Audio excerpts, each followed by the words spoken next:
Halo, saya Fansal Fasubayang. Di sini saya membuat video terkait penugasan kuis sistem informasi akuntansi. Selamat menonton.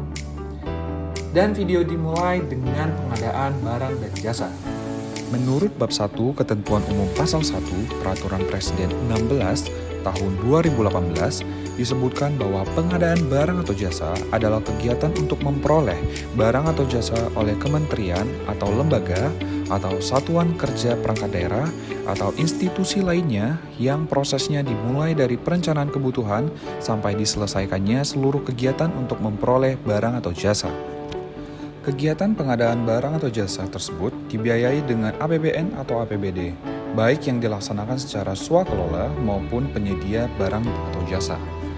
Pengadaan barang atau jasa pemerintah mempunyai peran penting dalam mensukseskan pembangunan nasional dalam rangka peningkatan pelayanan publik baik pusat maupun daerah. Adapun tujuan dalam sistem pengadaan barang atau jasa pemerintah berdasarkan Peraturan Presiden Nomor 16 Tahun 2018 yaitu: yang pertama, menghasilkan barang yang tepat dari sisi kualitas, kuantitas, waktu, biaya, lokasi, dan penyedia. Yang kedua, meningkatkan pengguna produksi dalam negeri. Yang ketiga, meningkatkan UMKM tanah air. Yang keempat, meningkatkan keaktifan industri kreatif. Yang kelima, mendorong pemerataan ekonomi. Dan yang terakhir, mendorong pengadaan berkelanjutan. Pengelompokan kebutuhan barang atau jasa dibagi menjadi 3. Yang pertama, ada barang. Contohnya itu perlengkapan pemerintah, pengadaan kendaraan dinas, dan buku sekolah. Lalu yang kedua, pekerjaan konstruksi. Contohnya, konstruksi pekerjaan bangunan gedung atau sipil, lalu konstruksi khusus, dan penyelesaian pembangunan. Dan yang ketiga, jasa konsultasi, seperti jasa konsultasi di bidang hukum, di bidang pendidikan, di bidang kesehatan, dan jasa ahli profesi lainnya. Nah, selanjutnya kita masuk ke pencairan dana. Let's go! Pencairan dana adalah suatu tindakan mengeluarkan, merealisasikan, atau kegiatan menguangkan dan memperbolehkan mengambil dana berupa uang tunai yang disediakan untuk suatu keperluan tertentu. Ada 2 proses dalam melakukan pencairan dana. Yang pertama, dana langsung. Dana langsung ini menyerahkan kas kepada rekening supplier dari rekening kas umum tanpa perantara. Sedangkan pada uang persediaan, pembayarannya tidak langsung, jadi dibebankan terlebih dahulu ke rekening bendahara sebelum disetor ke rekening kas penerima atau supplier. Dari sisi kegunaan, terkait dana langsung dipakai untuk membayar gaji pegawai, sedangkan uang persediaan untuk membayar kontrak pembangunan. Dalam melakukan pencairan dana, ada beberapa dokumen yang harus terlibat di dalamnya, yaitu SPP, SPM, SP2D, ADK, dan SPBY. Dalam pencairan dana ini ada beberapa pihak yang berkaitan.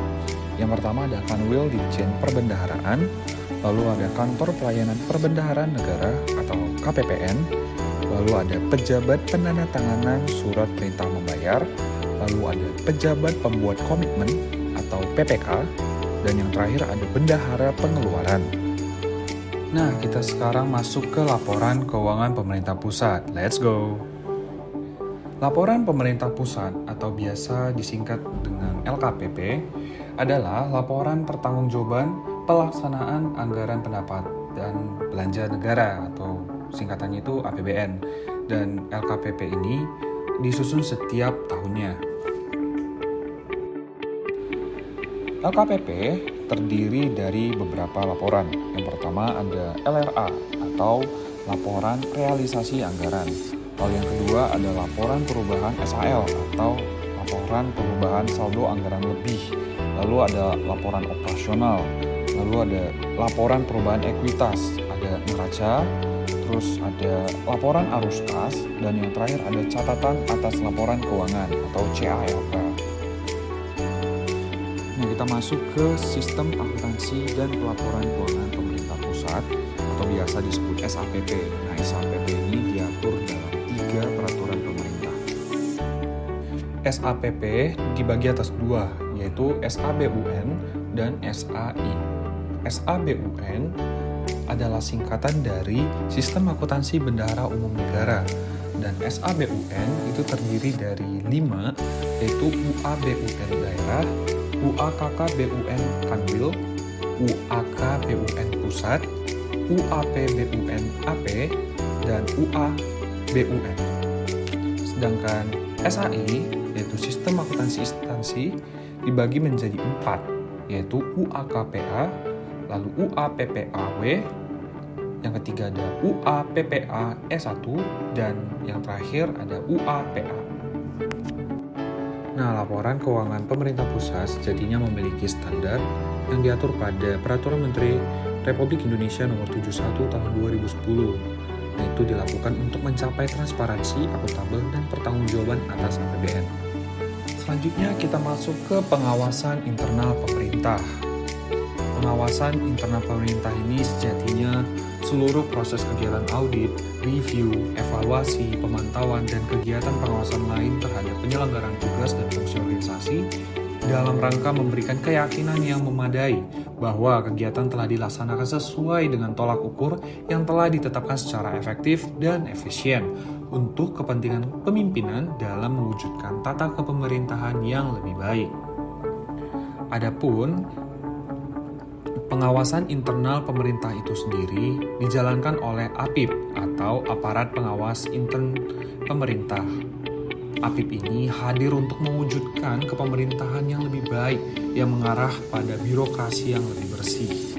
Adapun peran APIP itu sendiri adalah yang pertama, memberikan keyakinan yang memadai atas ketaatan, kehematan, efisiensi, dan efektivitas pencapaian tujuan penyelenggaraan tugas dan fungsi instansi pemerintah.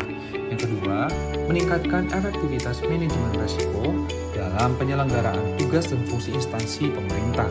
Nah, yang terakhir, memberikan masukan yang dapat memelihara dan meningkatkan kualitas tata kelola penyelenggaraan tugas.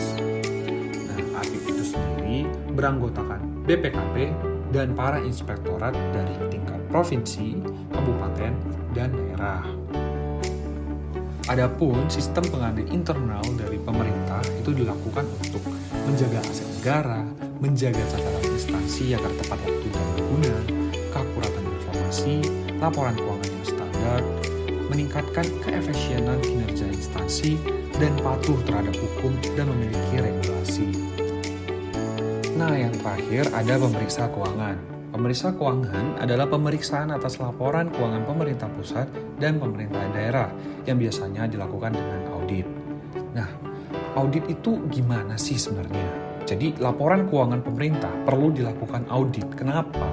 Karena untuk melakukan pengumpulan dan pengevaluasian bukti informasi dalam menentukan dan melaporkan tingkat kesesuaian antara informasi yang didapat dengan kriteria yang telah ditetapkan. Pemeriksaan ini dilakukan oleh dua pihak, yaitu pihak eksternal yaitu BPK dan pihak internal yaitu BPKP dan inspektorat. Nah, tugas BPK itu yang pertama memeriksa pengelola dan tanggung jawab keuangan negara. Lalu yang kedua, pelaksanaan perintah undang-undang tentang pemeriksaan pengelolaan dan tanggung jawab keuangan negara. Dan yang ketiga, pemeriksaan kinerja keuangan dan pemeriksaan dengan adanya maksud tertentu. Yang keempat, melakukan pembahasan antara temuan pemeriksa dengan objek yang diperiksa sesuai dengan standar pemeriksaan keuangan negara. Dan yang terakhir, melakukan publikasi LHP. Demikian hasil pemaparannya, semoga melalui video ini dapat menambah pengetahuan bagi orang yang menontonnya. Saya Fansal Fasbayang, sekian dan terima kasih.